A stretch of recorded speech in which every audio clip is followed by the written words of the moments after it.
الفاتح لما أغلق والخاتم لما سبق ناصر الحق بالحق والهادي إلى صراطك المستقيم وعلى آله وصحبه حق قدره ومقداره العظيم. فقال تعالى: وأتم الحج والعمرة لله.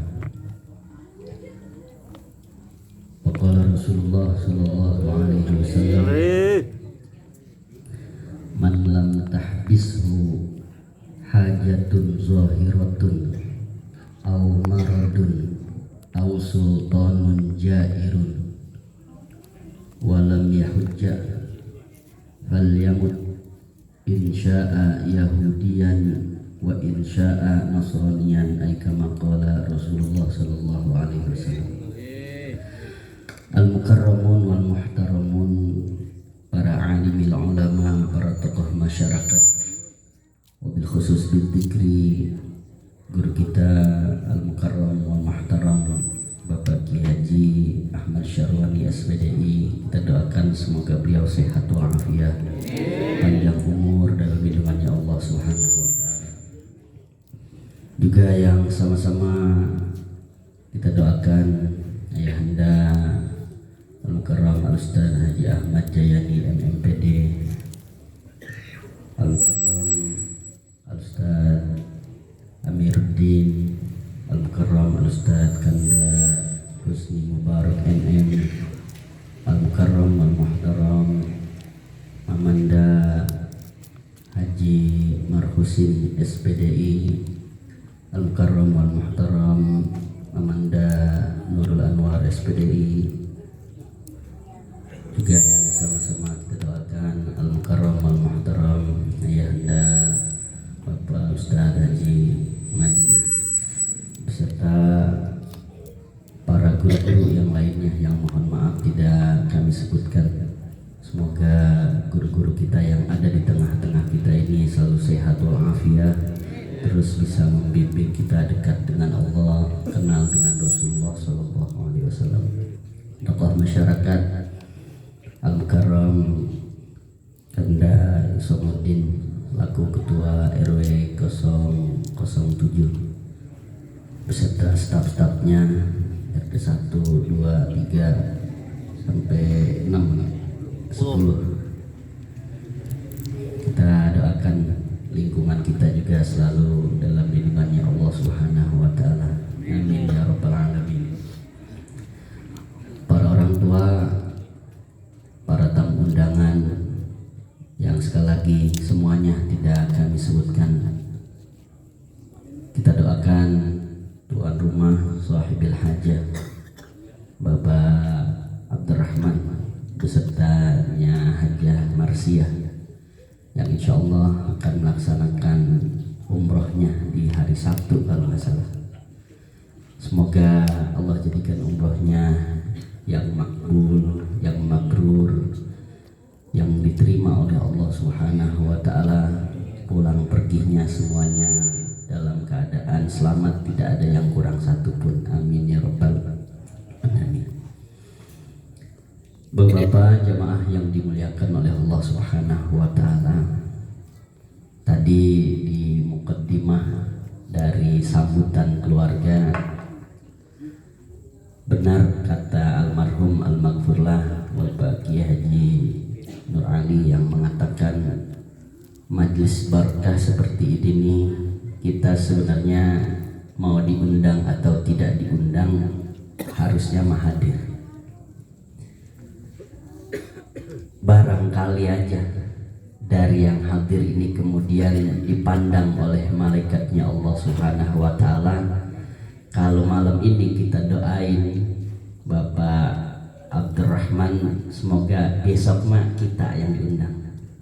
Amin ya rabbal alamin. Bapak-bapak jamaah yang dimuliakan oleh Allah Subhanahu wa taala, saya ini nguasiatin diri saya dulu, baru kemudian mungkin ke Bapak Abdurrahman dan kita semuanya, karena pernah haji dan pernah umroh. Sekedar bagi ini Mbak, biar supaya nanti di sono kagak keder. Jadi orang haji ataupun orang umroh yang disiapkan itu bukan cuma hanya fisiknya saja, batinnya pun harus disiapkan. Kalau fisik kita insya Allah semuanya udah pada siap. Mulai dari ongkos kita udah siapin. Mulai dari sedekahan kita udah siapin. Mulai dari kesehatan udah kita siapin. Ini umrohnya pakai bintang berapa, Pak?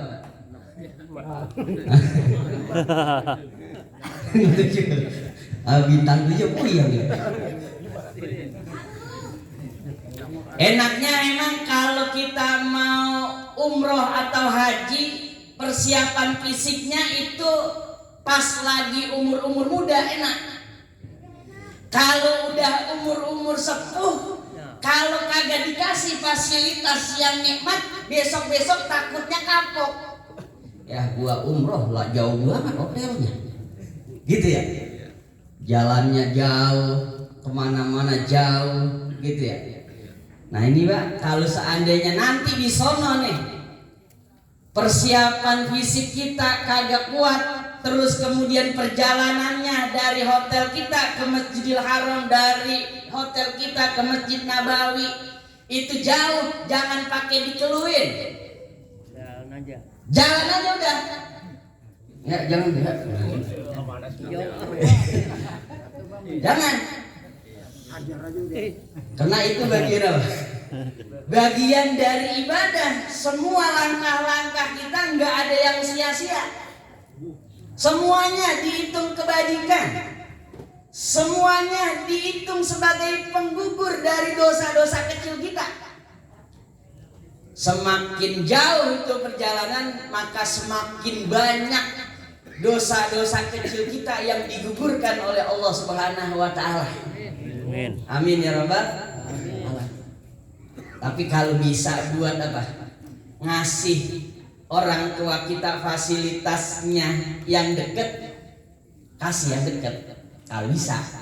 Tapi karena udah telanjur ngasihnya yang apa? Yang jauh, jalanin aja udah. Gitu ya, jangan pakai dikeluhin. Terus juga yang harus kita persiapkan dari fisik kita, finansial. Finansialnya itu bukan cuma hanya pas kita berangkat doang. Pas kita sudah ada di sana dan orang-orang yang di rumah kita tinggalkan, itu juga harus ada perbekalannya yang ditinggalin. Jangan sampai yang di rumah buat beli beras kagak ada, buat kemudian beli baju kagak ada. Maka kemudian persyaratan ulama manistato'a ilaihi sabila, mulai dari sebelum, saat, dan sesudahnya itu perbekalannya harus masih tercukupi. Kagak boleh kagak ada. Kalau dia kagak ada, maka masih dikategorikan dia belum mampu. Kalau gini semua orang bakal apa? Bakalan kagak umroh semuanya. Loh gue mah kagak mampu Ustaz. Loh cicilan mobil ada, cicilan rumah ada, cicilan motor ada, gitu ya. Alasan kayak begini akhirnya kagak ada yang berangkat umroh dah. Ya. Nabi umroh dulu atau haji dulu? Biasanya kan kita ini dibisikin mulu nih sama orang-orang yang musil banget. Ya masalah fisik, finansial, gara-gara kagak mampu akhirnya dibisik-bisikin. Beberapa umroh haji belum pakai umroh. Ada yang gitu ya? Banyak. Padahal memang syariatnya kalau kita lihat sejarah itu Rasulullah umroh dulu baru haji. Tahun ke-6 itu Rasulullah umroh. Umrohnya terus kemudian dihalang-halangi. Pas udah sampai di Hudaybiyah kagak jadi itu. Balik lagi tahun ke-7 maka ada umrohul qadha. Nabi mengkodokkan umrohnya yang di tahun ke-6 kagak jadi berangkat, di tahun ke-7 berangkat. Terus tahun keberapa lagi? Tahun ke-8 umroh lagi Nabi. Karena waktu itu emang kalau orang lagi menyebarkan agama, Rasulullah yang lagi ngajak untuk semua masuk Islam, dimusuhinnya habis-habisan. Kan kita lihat tuh sejarah kitab yang paling kecil dah, Khulasah Nurul Yakin.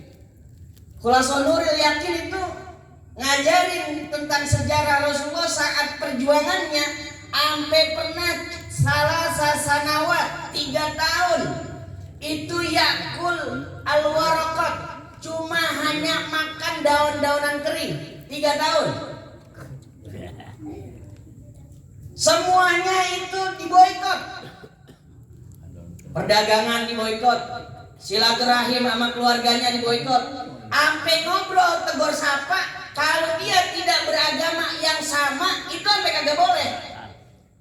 Rasulullah dengan semua sahabat-sahabatnya yang pengen ketemu sama keluarganya yang di Mekah, itu sampai kagak boleh negor gitu, kagak. Semuanya disuruh sepi aja, bungkam aja. Kayak sekarang ya, kan ada anjuran suruh boikot ya, produk-produk yang membela Israel ini. Berarti apa kagak kira-kira? Ya, orang kita seringnya ke McD, ke Pizza Hut, gitu ya. Itu kan produk-produk yang katanya ini banyak membiayai orang-orang Israel buat beli senjata, terus kemudian ngebunuh-bunuhin orang Islam. Kalau kita lihat sejarah Palestina nih, sedikit dah kita nyambung ke Palestina. Kalau kita lihat sejarah Palestina, kemudian negeri Palestina yang dulu negerinya itu 98 atau 99% semuanya Muslim. Orang-orang Zionis Israel itu perjanjian Inggris datang satu. Yang dulunya cuma hanya 2%, 3%. Kemudian sekarang berbalik arah. Palestina saat ini cuman hanya negaranya misalnya itu 15%. Berarti hilang berapa nih? 85%. Seluruh penduduk Palestina jumlahnya itu cuma hanya 2,5 juta. Israel sekarang jumlah penduduknya yang ada di Palestina itu sekitaran 9,3 juta. Yang dulu cuma hanya beberapa orang doang. Tuh. Ini nih harus kita pikirkan. Rasulullah perjuangannya sampai diboikot. Sekarang kita mungkin kagak bisa berjuang seperti Rasulullah yang sampai rela diboikot, sampai nggak ketemu dengan keluarganya. Setidaknya kita bantu saudara-saudara kita yang ada di Palestina, jangan dibeli tuh produknya. Donat udah beli yang ada di warung Abdurrahman. Donat ada, roti ada, lontong ada. Ngapain jauh-jauh ke McD? Lain kan rasanya. Ya, fried chicken ada. Nyari sama yang di kampung-kampung kita aja dah. Ya, sama-sama apa? Sama-sama fried chicken. Cuma bedanya orang punya nama aja McD ya. Tuh. Itu Rasulullah di tahun ke-6 diboikot, kagak bisa umroh. Nah, kita-kita ini Pak, yang udah dikasih kemampuan oleh Allah Subhanahu wa taala, jangan sampai kagak umroh, jangan sampai kagak haji. Maka tadi di mukadimah saya sampaikan hadisnya Rasulullah sallallahu alaihi wasallam. Beliau katakan, "Malam tahbishu hajatun zahirah." Orang yang enggak terhalang dengan kebutuhan hari-hariannya, dia enggak kekurangan dengan sandang pangan papannya, semuanya tercukupi. Wala maradun, juga dia enggak terhalang dengan sakit. Wala sultanun jair, juga enggak ada pemerintah yang ngalang-ngalangin.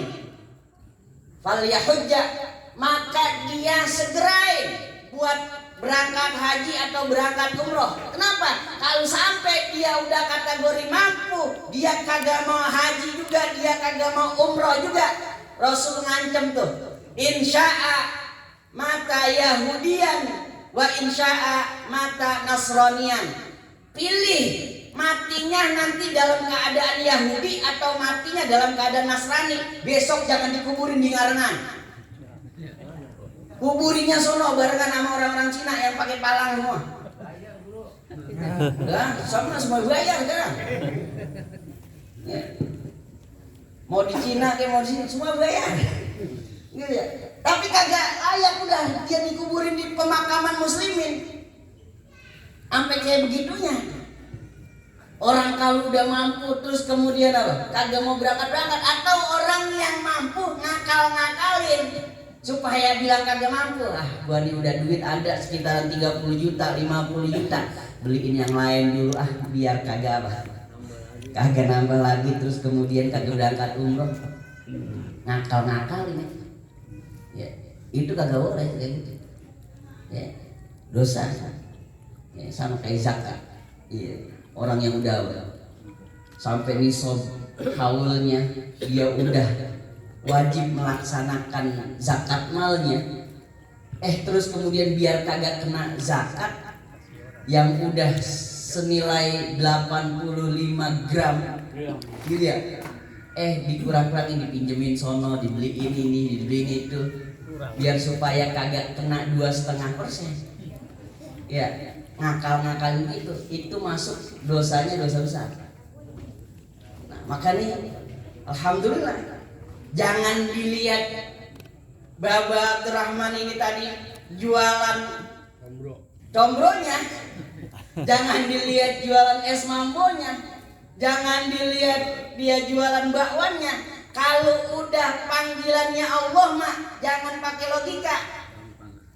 Al-Hujjaj wal Umar, kata Rasulullah, wafdullahi, yang namanya orang-orang haji, orang-orang umroh itu semuanya delegasinya Allah, undangannya Allah. Kalau udah dia undangannya Allah, maka Allah udah siapin itu keistimewaannya. Apa keistimewaannya? Di antaranya juga wa in sa'alu u'tu, kalau kita minta sama Allah dikasih. Nih, tadi Pak punya hajat, Pak Fatimah biar apanya? PNS-nya lancar, yang dihasilkan berkah, anak cucu itu diinget-ingetin. Ya, doain, sebut-sebutin. Dan jangan apa? Jangan pakai malu nanya. Apalagi kan udah berangkat haji, udah ada pengalaman-pengalamannya mah. Biar kata udah lama banget tanyain ya, jangan sok banget lo pakai kain ihram. Gue mau pakai kain ihram udah kayak pakai kain, jangan pakai diajarin apa. Dulu kan ada cerita aki-aki gitu, pas lagi apa sombong banget kagak mau diajarin pakai kain, kemudian pas lagi naik ke bus keinjek sama orang, melorot itu ya, pada dilihatin sama orang gara-gara apa, sok banget. Ya kalau di sono mah ngerendah aja udah kita, jangan sampai dibalas di sono. Terus yang kedua nih Pak, persiapannya selain dari persiapan fisik, persiapan batin. Wala rafasa wala fusuqa wala jidala bil hajj. Jangan kata-kata kotor di sono. Kan orang macam-macam Mbak semua Mbak. Ya. Jangan disamain sama di Ngarengan. Ada orang hitam banget. Jangan pakai kata udah. Apalagi ntar ketemu sama orang Afrika tinggi gede, hitam. Lah keringetnya itu pas kita lagi umroh main desek-desekan, blaunya minta ampun. Untungnya ngomongnya di sini Pak. Kalau di sana jangan. Gitu ya. Nah, waktu saya haji itu 2010 ketemu sama orang Afrika, pengen nyium Hajar Aswad sampai kemudian dilempar ke belakang. Lah kecil banget. Ya, kita juga sama begitu Pak. Orang-orang Indonesia pada kecil banget. Tapi dorong sini, dorong sana. Gitu ya. Nangis lagi Pak. Tuh, jangan sampai tuh keluar kata-kata orang bau banget. Jangan.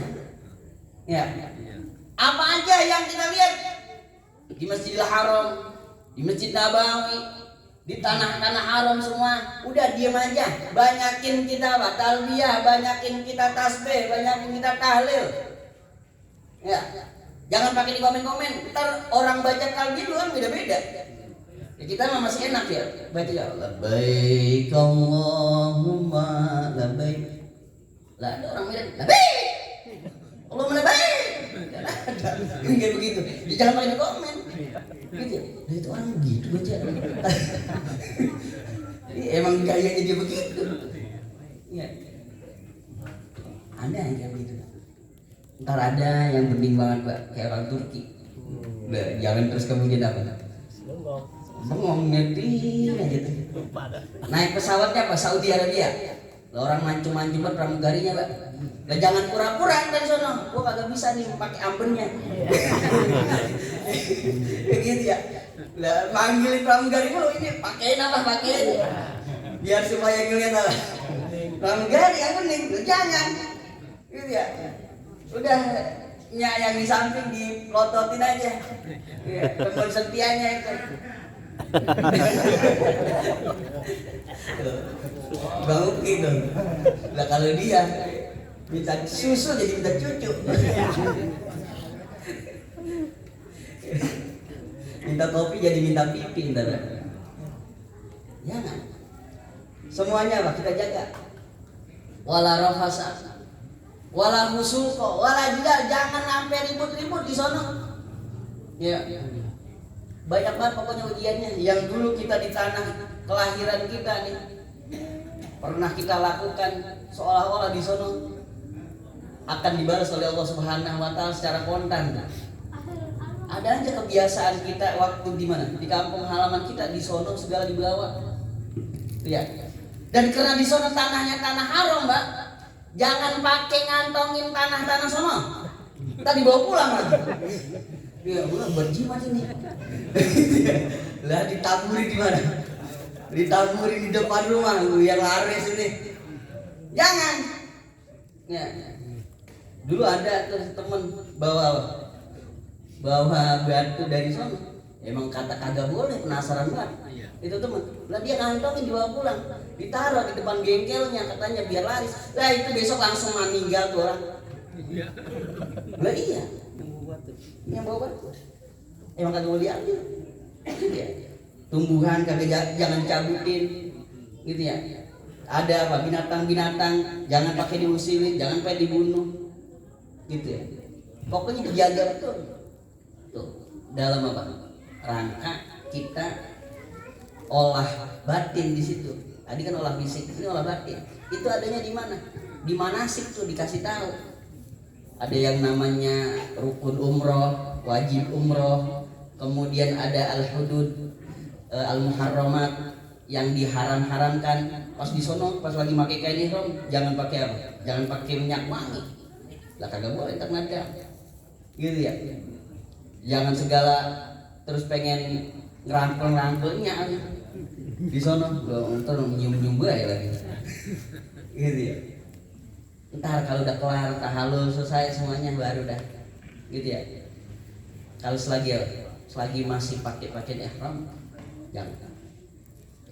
Kalau bisa malah habis umroh pribadi ngumrohin buat siapa nih? Keluarga yang belum diumrohin. Umrohin. Gitu.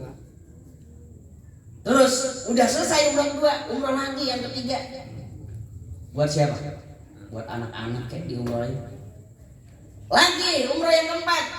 Ada yang menganjurkan umroh keempat tuh umroh khususin buat Nabi Muhammad SAW. Biar kita nanti diaku sama Rasulullah SAW. Khusus ini umroh saya khususkan buat Nabi kita Muhammad SAW. Jadi dalam riwayat kan almarhum almarhumah juga Pak, itu satu kali haji terus kemudian umrohnya sampai 40 kali. Kita bayangin 40 kali umrohnya bolak-balik. Mumpung di sono udah. Ya, jangan kata kagak sehat kalau di sono. Iya. Nah, dulu waktu 2010 teman saya barengan sama almarhum Kong Haji Amil Bashar. Dulu kan kagak kuat, karena beliau sakit, minta didorongin aja. Ya, pakai kursi roda. Itu sekali dorong mbak, kalau nyewa di sono 7 putaran itu 2,5 juta. 2,5 juta. Maka saya bilang kong, biar kuat, tepok nih kong. Lah kuat, biar kata kita apa-apa juga. Waktu itu, gitu ya. Kalau kita nurutin terus, apa kata kita kagak kuat? Ya gue kayaknya lemes, gue sakit. Di sana harus kuat, gitu. Jangan bilang sakit, sehat. Kalau di sana, tuh ya. Terus lagi ntar pas lagi nyium Hajar Aswad gak? Jangan mau kalau dia apa dijokiin. Di sana tuh banyak joki, jangan kata kagak dijoki. Supaya kita bisa nyium Hajar Aswad sampai ke depan Ka'bah Al-Musyarrafah, itu ada orang-orang gede yang dipersiapkan badannya buat kemudian apa? Minggir-minggirin orang. Minggir. Nih, jamaah haji gua mau apa? Nyium Hajar Aswad. Habis udah selesai, itu kita disuruh bayar 3 juta. Lah kalau kagak tahu-tahu mah, ya gua pengen nyium. Enak-enak aja, pas dimintanya udah kelar. Tuh, jangan sampai kejadian dia begitu. Makanya di sono mah harus banyak nanya. Apalagi ada pembimbingnya. Tanyain aja, biarin, biar kata rewel-rewel mah. Daripada kemudian apa? Lah di sono ditipu-tipu, jangan kira di sono kagak ada penipu. Ada juga penipu sana. Banyak banget malah. Kalau udah di apa? Di pinggir-pinggiran Masjidil Haram yang dagang ini, gamis. Asrul Real. Ya Allah, dia mahal banget gamis yang harganya cuma 200.000 misalnya di Indonesia, dijualin sama dia bisa 1,5 juta. Tuh. Jangan mikirin yang ada dulu sini. Ntar gua oleh-oleh dia apa, dia olehnya apa. Pikirin dulu. Ya, ibadahnya yang benar sono. Ntar kalau udah kelar dari semua ibadah, baru dah mikirin buat belanja apa, kalau pengen dibawain belanja. Gitu ya, oleh-oleh gitu. Kalau ribet, beli tanah abang terbagiin sini. Gitu udah gampang kan, udah praktis bener. Yang penting apanya? Air zam-zamnya jangan sampai kagak murni. Gitu ya. Yang asli bawa dari sono. Jangan beli di mana? Jangan beli tanah abang meskipun kita tahu itu ada yang murni, ada yang mungkin campuran, kita kagak tahu. Allah alam, namanya orang diajak. Gitu ya, jangan isi ulang. Iya. Nah ini buat bekalnya Pak, dikit ya. Nah kalau udah nih kita fisiknya kita siapin, batinnya kita siapin, insya Allah pulang dari umroh kita mabrur. Amin. Haji sama umroh doang kan Mbak, yang ayatnya tadi langsung kata-katanya lillah. Padahal semua ibadah lillah. Sholat untuk Allah, puasa untuk Allah, zakat untuk Allah. Tapi kalau perintah puasa, kutiba alaikumusiyam kama kutiba alal ladzina min qablikum la'allakum tattaqun, kagak ada langsung lillah. Kemudian apa lagi? Puasa tadi dah, zakat, aqimus shalah wa atuz zakat, kagak pakai lillah. Tapi giliran haji, wa atimul hajja wal umrata lillah, ditegesin. Kenapa sih harus ditegesin lillah untuk Allah? Karena yang namanya haji, yang namanya umroh, kalau batinnya kagak diolah, itu faktor jadi sombongnya gede. Loh, gua kan udah haji, kalau dipanggil haji besok kagak nengok. Lah orang dipanggil udah haji, gua haji mahal. Gitu ya. Orang belum berangkat kita udah pada tahu. Kalau itu batin kagak diolah, bakalan sombong. Gitu ya, mau dipanggil haji kagak dipanggil haji, nengok. Jangan kagak nengok besok.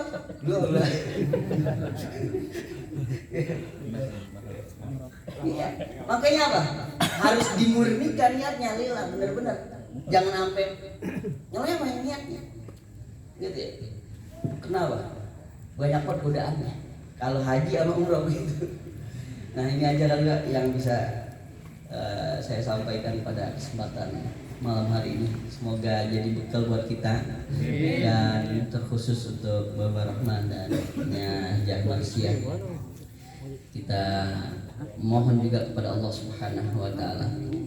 Kalau malam ini beliau yang dipanggil oleh Allah Subhanahu wa taala, semoga di bulan-bulan berikutnya kita yang akan dipanggil oleh Allah Subhanahu wa taala melaksanakan ibadah umrah ataupun nanti melaksanakan ibadah hajinya. Amin ya rabbal alamin. Cukup sekian saya ucapkan dan mohon maaf apabila banyak kekeliruan, kesilapan, kesalahan dari kebodohan saya, dan yang benar semuanya datangnya dari Allah Subhanahu wa taala. Usikum wa nafsi bittaqullah. Assalamualaikum warahmatullahi wabarakatuh.